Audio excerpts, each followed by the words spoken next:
Bismillahirrahmanirrahim. Ya. Bismillahirrahmanirrahim. Pernyataan bersama advokat, tokoh dan ulama nasional tentang lawan kriminalisasi terhadap Said Didu. Bersama rakyat kami ambil alih advokasi melawan aguan sang oligarki properti PIK 2. Sebagaimana dikabarkan media, Muhammad Said Didu akan kembali diperiksa oleh penyidik Polres Kabupaten Tangerang di Tiga Raksa pada hari Selasa tanggal 19 November 2024 sehubungan dengan aktivitasnya menggunakan hak konstitusional untuk berpendapat di muka umum sebagai bentuk advokasi publik atas terjadinya kasus perampasan tanah rakyat berdalih proyek strategis nasional yang terjadi di Pantai Indah Kapuk 2. Berkenaan dengan hal itu, kami advokat, ulama dan tokoh nasional menyampaikan sikap dan pandangan hukum sebagai berikut. Pertama, proyek strategis nasional adalah proyek dan atau program yang dilaksanakan oleh instansi pemerintah dan atau badan usaha yang memiliki sifat strategis untuk peningkatan pertumbuhan dan pemerataan pembangunan dalam rangka meningkatkan kesejahteraan masyarakat dan pengembangan daerah. Pantai Indah Kapuk 2 tidak memenuhi kualifikasi sebagai proyek strategis nasional karena tidak bertujuan untuk meningkatkan pertumbuhan dan pemerataan pembangunan dalam rangka meningkatkan kesejahteraan masyarakat dan pembangunan daerah. Proyek PIK 2 tidak ada hubungannya dengan upaya peningkatan kesejahteraan masyarakat dan pembangunan daerah, melainkan hanya proyek oligarki properti yang bertujuan menciptakan lahan bisnis untuk membangun properti demi tujuan keuntungan atau laba korporasi yang hanya meningkatkan keuntungan bagi para pemegang saham. Kedua, rakyat yang terdampak proyek PIK 2 tidak akan mendapatkan keuntungan karena bukan pemegang saham. Sebaliknya, rakyat terdampak dirugikan karena dipaksa menyerahkan lahannya dengan dalih dibebaskan untuk kepentingan umum. Kerugian yang dialami rakyat meliputi kerugian finansial, kerugian sosial hingga kerugian spiritual.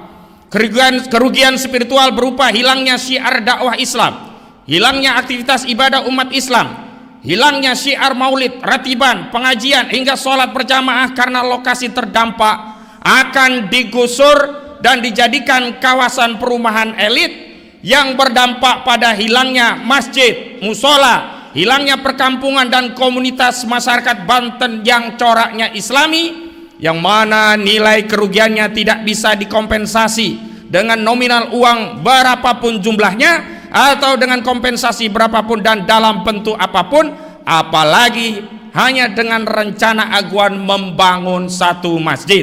Ketiga, praktik pembebasan lahan PIK 2 yang menggunakan metode pengadaan lahan untuk kepentingan umum hanya diganti rugi dan dititipkan secara konsinyasi di pengadilan bagi yang menolak bertentangan dengan Undang-Undang Nomor 2 Tahun 2012 tentang pengadaan tanah untuk kepentingan umum junto Undang-Undang Nomor 6 Tahun 2023 tentang Cipta Kerja.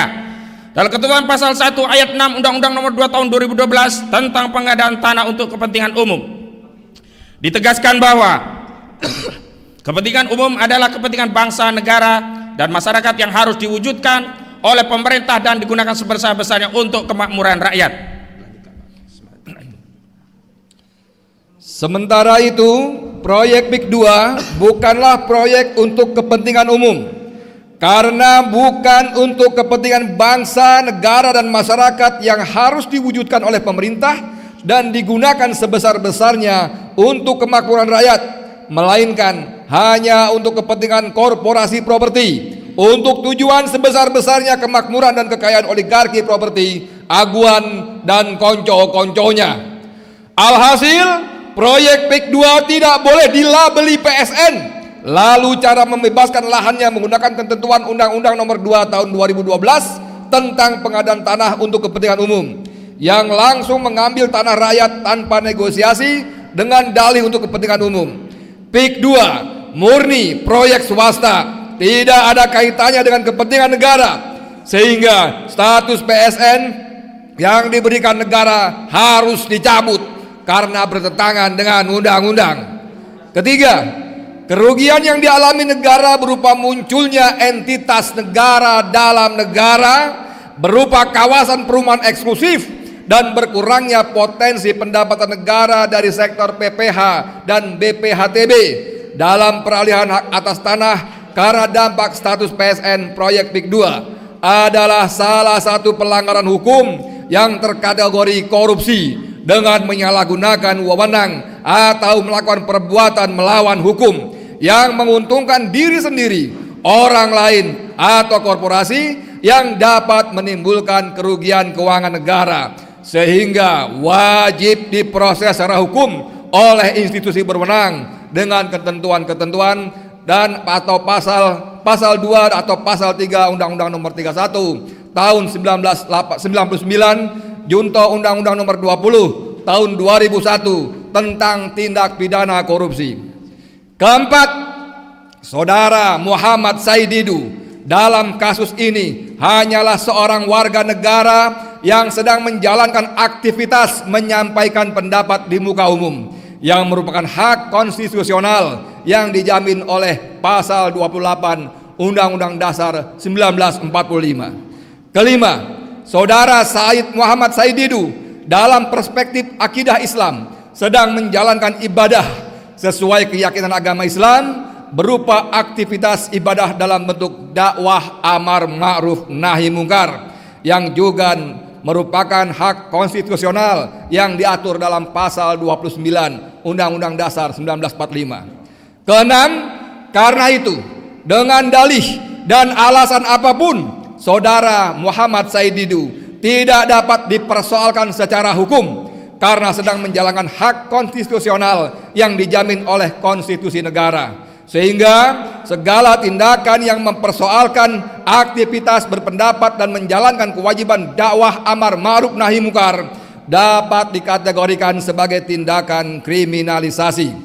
Ketujuh, kami menolak upaya kriminalisasi terhadap Saudara Muhammad Said Didu. Kami menduga kuat bahwa sampai derajat meyakini apa yang menimpa Saudara Muhammad Said Didu adalah bagian upaya yang dilakukan Saudara Sugianto Kusumo alias Aguan yang merupakan pengembang di proyek PIK 2 untuk membungkam setiap aktivitas kritik terhadap proyek PIK 2. Karena dalam proyek PIK 2 Saudara Aguan adalah pihak yang paling diuntungkan dari aktivitas bisnis properti di kawasan PIK 2. Berdasarkan hal-hal tersebut sebagaimana dikemukakan di atas, maka kami advokat, ulama, dan tokoh nasional menyampaikan tuntutan sebagai berikut.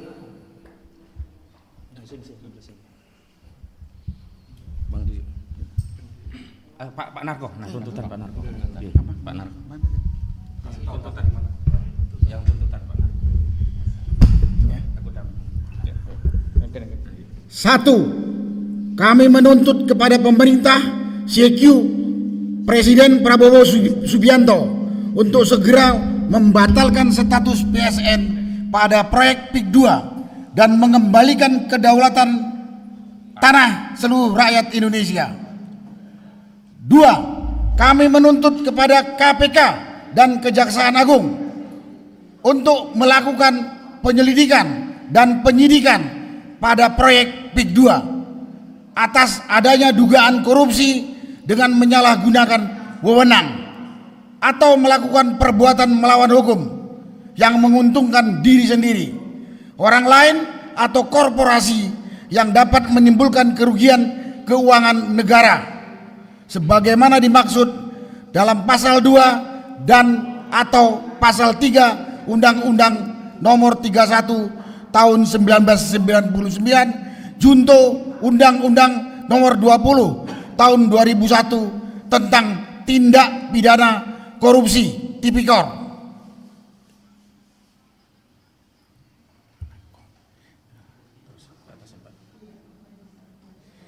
Tiga, kami menuntut agar Kepala Kepolisian Negara Republik Indonesia CQ Polres Kabupaten Tangerang untuk segera mengakhiri kriminalisasi terhadap Saudara Muhammad Said Didu. Takbir!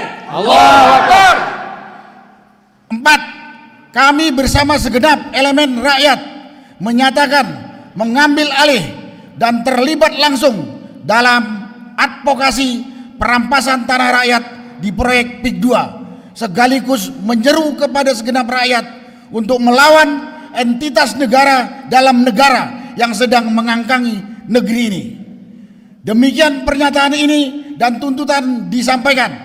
Jakarta 17 Desember 2024. November 17 November. Jakarta 17 November 2024. Takbir. Allahu Akbar. Takbir. Allahu Akbar. Takbir. Allahu Akbar. Merdeka. Merdeka. Oke, Pak Joko, terima kasih. Silakan. Yang salah tadi Nanti dihapus. diedit-edit kan gampang itu. Oh iya.